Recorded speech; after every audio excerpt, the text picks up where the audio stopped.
Nobody saw this coming, not even the people who made it.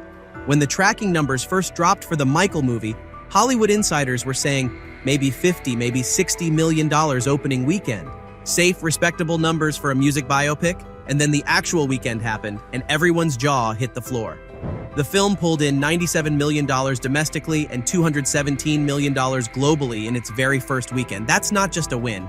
That's a historic, never-been-done-before, rewrite-the-rulebook kind of moment.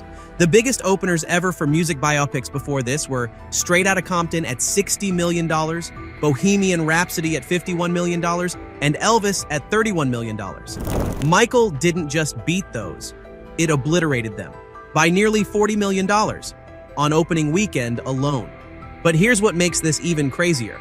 This movie almost didn't happen the way you're seeing it right now. The moment this movie dropped, it didn't feel like a normal release. It felt like an event. Cinemas were packed, shows were selling out, and people weren't just watching quietly.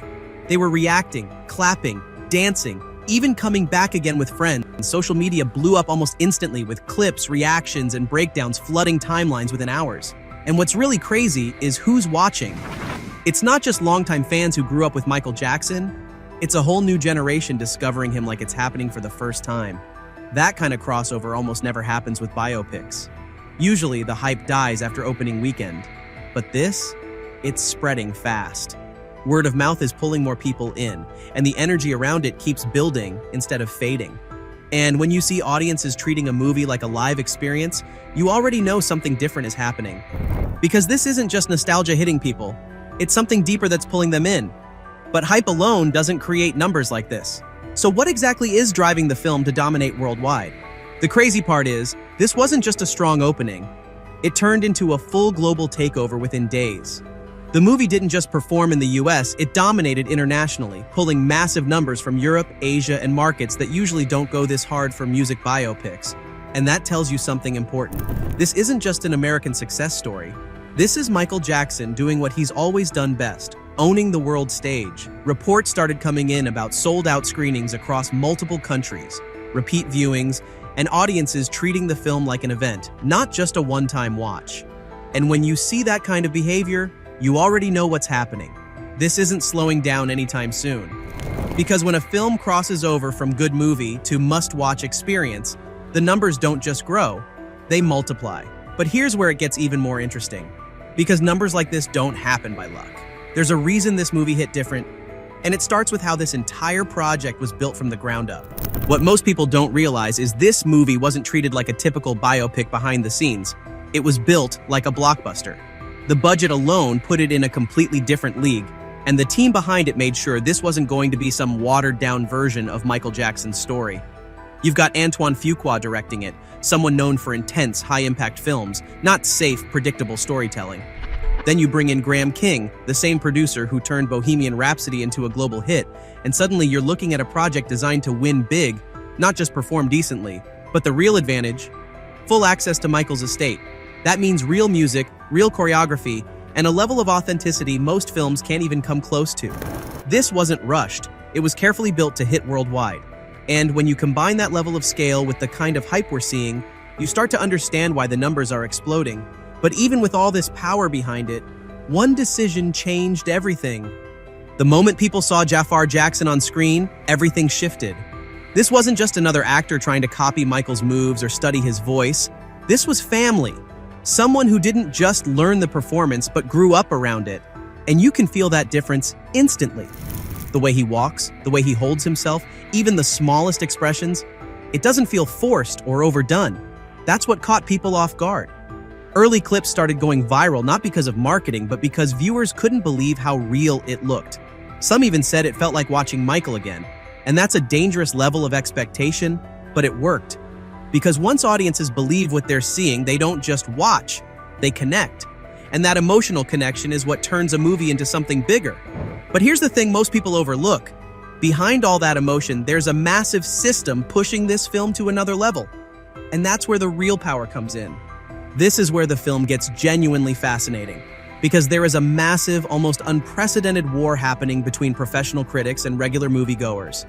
On Rotten Tomatoes, only 37% of critics gave it a positive review, with the consensus reading that while Jafar Jackson brings MJ to life with uncanny precision, The film plays like a greatest hits album that never digs deep enough. Film reviewers complained the movie takes a sanitized look at Jackson's life by skipping the abuse allegations entirely. They called it surface level, a celebration without the complexity. But audiences? They gave it an A on Cinema Score, with 90% saying they'd recommend it to others. People were literally dancing in movie theaters. That's not a metaphor. Sources close to the film reported, "Something special is happening, people are dancing in the theaters." So who's right? The critics dissecting it as a piece of cinema? Or the fans who showed up to celebrate the man and his music? Honestly, that tension is exactly what's keeping this conversation alive. As of right now, Michael has crossed over $400 million worldwide, making it the highest-grossing film of 2026 already. If ticket sales hit $700 million, which is the current projection, Michael will rank among Lionsgate's biggest films of all time, sitting alongside their Hunger Games and Twilight franchises. And yes, a sequel is already being discussed. Lionsgate's chairman said they're making sure we're in a position to deliver more Michael soon after we release the first film, and noted that 30% of material from the original 3.5-hour cut could be reused in a potential future film. So this story isn't over, it's just getting started. At the end of the day, movies don't break records just because people like them. They break records because everything behind the scenes is designed to win. And this film had that from the start. We're talking global distribution across major markets, strong studio backing, and a rollout strategy that made sure this wasn't just America's success, it was a worldwide event. The studios knew exactly what they were sitting on. Michael Jackson isn't just an artist. He's a global brand that still generates millions every single year. His music streams, his legacy sells, and now his life story is being packaged into a cinematic experience that people are willing to pay for more than once. That's where the numbers really start stacking up. Add in international demand, repeat viewings, and the kind of word of mouth this film is getting, and it becomes clear this wasn't luck, it was calculated.